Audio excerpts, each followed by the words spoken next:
There are definitely different approaches. You have, I would say, probably the majority that I encountered were the people who accept the party line.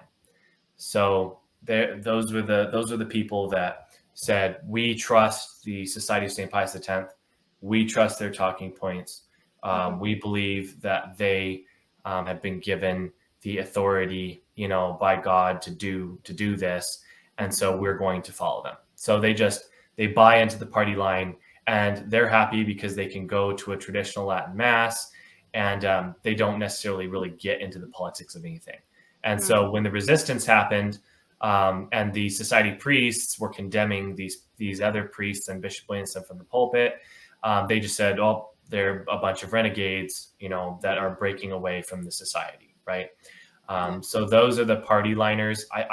My experience was that those were the majority in the SSPX, but then I also knew, in our community that I grew up in, there were also some other Sede-vacantists that would come to the SSPX church, and there were also some other families who, you might say, would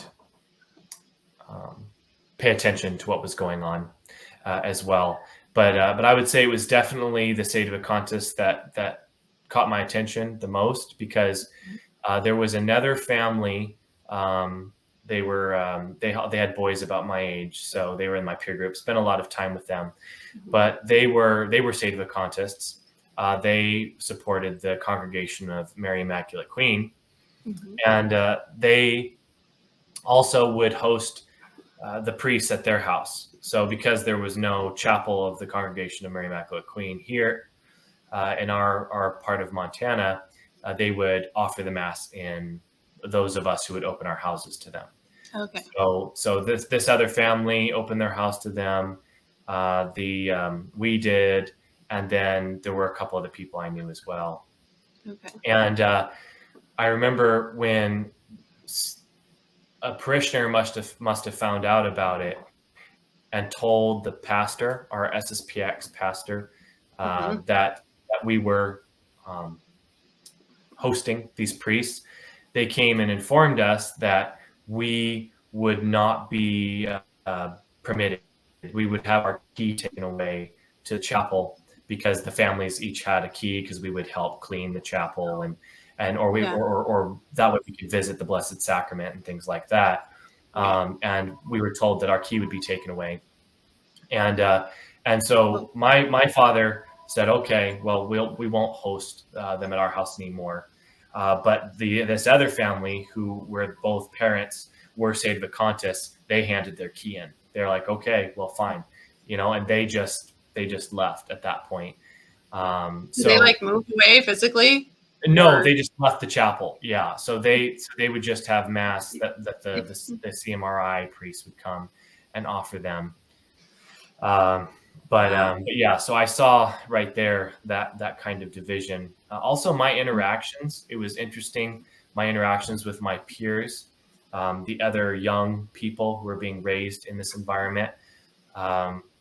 It's funny because even though we resisted the authority, because of my father's background in the Marine Corps, he still had a healthy respect for authority. And again, he believed that we should still respect authority. And even like the modernist popes, right? So they're still the popes, so we should respect them, even if they were heretics. And I remember with my Sede-vacantist buddies, they would just be making fun of the Pope. And I, just saying, derogatory things. And I would say, you really shouldn't say that, that's not respectful, So I appreciate, it was probably one of those little seeds of truth that were planted that helped me, eventually in my journey, standing up for the Pope like that. But also another one was with my best friend, and I was telling him a story. I was on a train and I encountered a Jehovah's Witness, and she asked me, what I was, and I told her, yeah, I'm a Catholic. And, so we were talking about our faith. And so I was telling my buddy later, I said, yeah, I was talking to this gal. She was a Jehovah's Witness, and I told her I was a Catholic. And he said, you shouldn't have said that. He said, we're not just Catholics. We are traditional Catholics. Oh my goodness. What? What? I have to say that? I'm not just, a Catholic kind of a thing, Wow. And so, of course, looking back on that, I now understand, right? You've got to put this qualifier on because you don't want to be associated with or have people think that you're one of those heretic Catholics or one of those, one of those Catholics that worship with clown masses. Ooh, yeah. You're not one of those.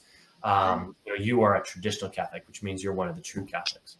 So it was encounters like this, among my peer groups and seeing the interactions between all of our families that showed that there was definitely not a true unity, either between us and other Catholics or even amongst ourselves with these different groups, such as the Sede-vacantists and the SSPX, and then eventually the Resistance. Okay. All right. So one thing I'm kind of hearing, I'm just thinking about this interesting community dynamic you guys had with Sede-vacantist families and SSPX loyalist families and people who are just kind of floating, trying to resistance families. And like, you're all just making do with the local chapel because that's what you got. Like, heavens to Betsy, that's better than nothing. So we're just staying here, even though it's kind of like, that had to be awkward. Like, there's things maybe you didn't feel like you could talk about, or like your mom's conscious, but your dad isn't. So after Mass on Sunday, is your mom going to go out and chew the fat about how, well, y'all think that Pope Benedict or whatever isn't real Pope, but, he is, but I don't think so. And I mean, like, was that acceptable? I mean, did you get shut down, or were there things that you just knew you couldn't bring up? Or Absolutely. Yep. That's exactly right. You just said it was like Thanksgiving dinner, right? Where you didn't want to talk about politics. Yeah.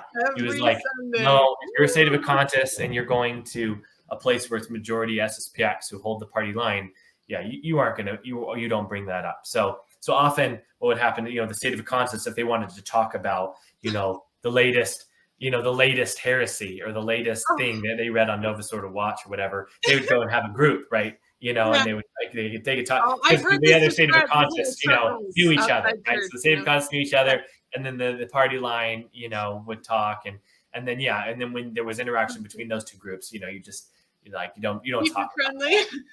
No, you don't bring your boxing gloves to Mass because you might just another friend of mine, she said whenever she would if they'd hear the priest preaching and he would say something that just didn't sit right with them, she's like, after Mass, we're all outside in our little groups, and she'd go up to one and they'd be talking. She'd be like, so, what did you think about Father's homily? And when he said this, what do you think about that? And every time she said, everybody would look at her and like, I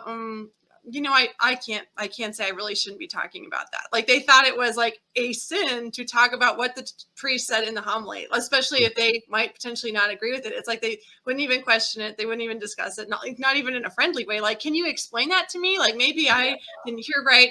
It was just dead. And she was like, oh, okay. Well, I guess if we can't, I was like, wow, if that was a family environment at home, that would be stifling. I mean, I would not do well. No, that was my experience. The clergy are given high status, right? They're given the respect. We always have to give them respect and deference.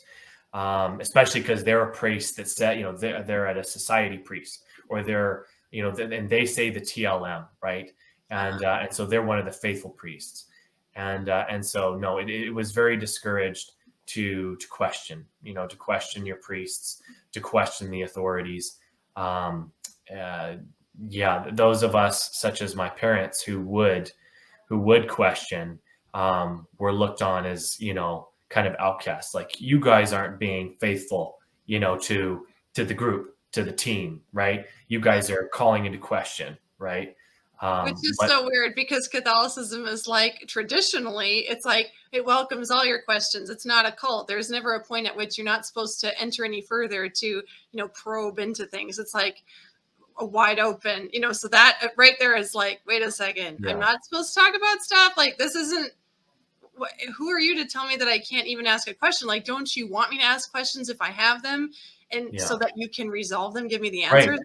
Right. I'll give you a concrete example of one. There was one priest that we had who would say Mass at our chapel, who is very sloppy with his celebration of the Mass. right? And this is the 1962, right? Traditional right. mass law. You Yeah. can't be abused, right? Yeah. Only the Novus Ordo can be abused because everything's loosey-goosey over there, but it's much harder to abuse, Yeah. the TLM, right? But this priest, he would go through prayers super, super fast.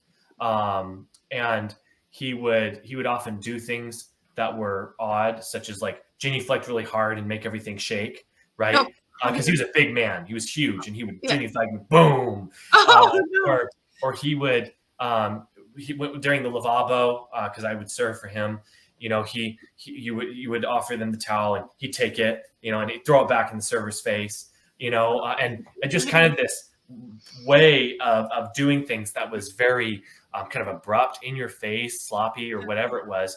And it was scandalous to a lot of the people, but nobody called him out on it. Like nobody went out and said, Father, could you change, or could you, maybe do things a little bit differently? I feel like this is a little sloppy or whatever. It was just like, oh, that's Father so-and-so. That's kind of his style, and he's doing that thing. And it's not the greatest, but he's the priest coming to offer us the mass. But I remember one of the parishioners just left. I mean, they were just like, well, I'm not going to come to mass, right? They just decided. Yeah, where's the reverence? That's really disturbing. People and that attitude too, because of course, whenever there wasn't, it was every other week that we were given the mass, that a priest would drive from Post Falls, Idaho, and offer the mass, and the off Sundays.